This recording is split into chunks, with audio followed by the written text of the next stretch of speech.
Testing 1, 2, 3. Hey, this is James. Can't believe I'm doing this. It's December 1st, 2022. I thought since I do some of my best thinking from my truck, I would use my truck to start this YouTube channel where we will just talk about real estate investing. I have been on a real estate investing journey for a number of years. Despite my mistakes, my countless mistakes, I'm still doing it.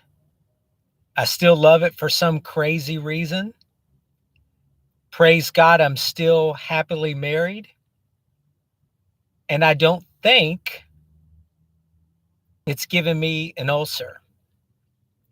So maybe in some weird way, that will encourage you to get off the sidelines and try your hand at real estate investing if you've ever thought about, if you've ever had the thought to dip your toe in real estate. I did countless years ago, and found out that I enjoy this for some crazy, crazy reason. You may try and realize, gosh, that was a stupid mistake. Why in the heck did I buy a rental house? If you have that kind of epiphany, that's okay. Then you realize real estate isn't for you. You realize that, as the saying goes, toilets, taxes, and tenants is for the birds, and you can have an exit strategy. You can stop. You can sell that property. You can wash your hands of it and say, that's for the birds. I hate this. What an idiotic decision. Or you may be nuts like me and say, I'm sticking with this. And thus will start your real estate journey. So if you've been on the sidelines and need some encouragement, be encouraged, because I'm not analytical. I don't even think I was going to say I'm of average smarts. I don't want to claim that. I like things simplified because complicated just doesn't appeal to me. So if you think a real estate investor has to fit a certain mold, I sure don't fit that mold. If you think a real estate investor has to deal a lot with spreadsheets and that you have to follow a certain path, think again. I can only use myself as an example. I have 12 rental properties, and I'm going to hold on to them, God willing. I manage my own properties. I don't use a management company. I do some things very untraditional, very unorthodox. And yet, I've survived. So use me as a sounding board. You can certainly learn a lot from my mistakes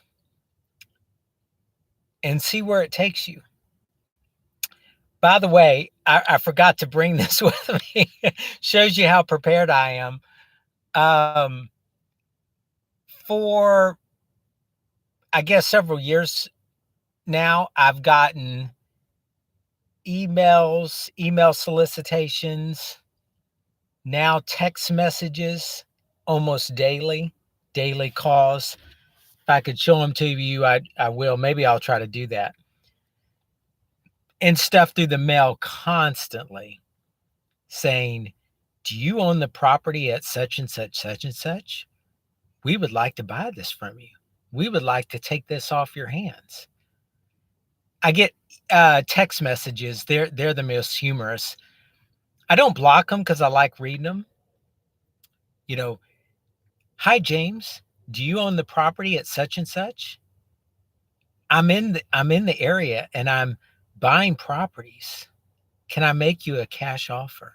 Can I take this headache off your hands?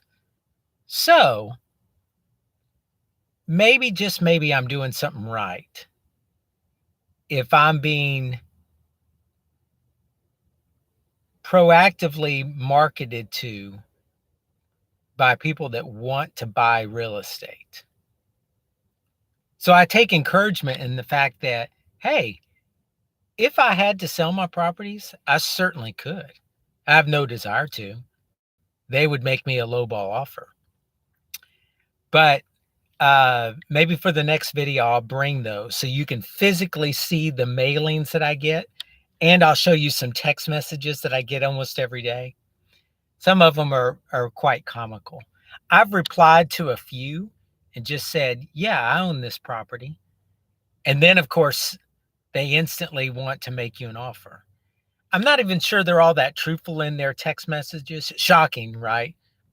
People not being transparent and truthful. They just say, I'm buying properties in your neighborhood and saw that you own this one, and I can make you a cash offer right now. So sometimes I just reply back, yeah, I own that property. I have no intentions of selling. Best of luck to you in your real estate ventures. So let's see where this YouTube channel goes. Hopefully I can be entertaining. Hopefully I can be humorous just by telling you about my ventures, recounting stories, recounting mistakes. And all my mistakes aren't from the past. They're recent, real recent. But like I said, I've stuck with it. I've seen some of the fruits of sticking with it. I've seen my properties increase in value big time. So my net worth, if I were to liquidate all my properties, I'd have a decent pile of cash. I don't want to do that. I've got tenants in all my properties, and I like seeing them appreciate. I like seeing those mortgage payments lessen over the years. I've got loans on all my properties. I've been able to pay off my personal residence, my home, my abode, and 3 rental properties. So I own 4 properties free and clear. That's kind of cool. That gets me stoked. And I'd like to keep that momentum going. By the way, I don't do this full time. I wish I could. I think I'd be rolling the dice, and it might be a little too difficult. So I have a full-time job, and I've been able to do this side hustle, I like that term, for years and years and years, and juggle all those plates, juggle the plates of being a husband, a father, having a full-time job, and then having this real estate on the side. And my methods are very uncomplicated. Did I tell you I'm very unsophisticated? That means I'm not that smart. So I've bought properties. I buy them. I find them on the MLS. I find something that I can afford. I get a loan. Then I go about trying to find a decent tenant. I put a tenant in there, and I'm the handyman. I'm the person the tenant calls when something goes wrong. You might assume that I'm handy, Oh my god, I wish I were. I'm so jealous of those people that know how to use tools, that it just comes easy to them. I can screw in a light bulb, maybe a few other things, but that's about it. So you don't have to be handy to manage your own properties. So when you need to call a plumber, you can find a plumber to call. When you need a handyman, finding a handyman isn't too difficult. And so I've realized over the years, I don't need a management company to do this for me. That's all I'll say for now. I think I like this broadcasting from my truck. Stay tuned, and I'll be in touch. Peace.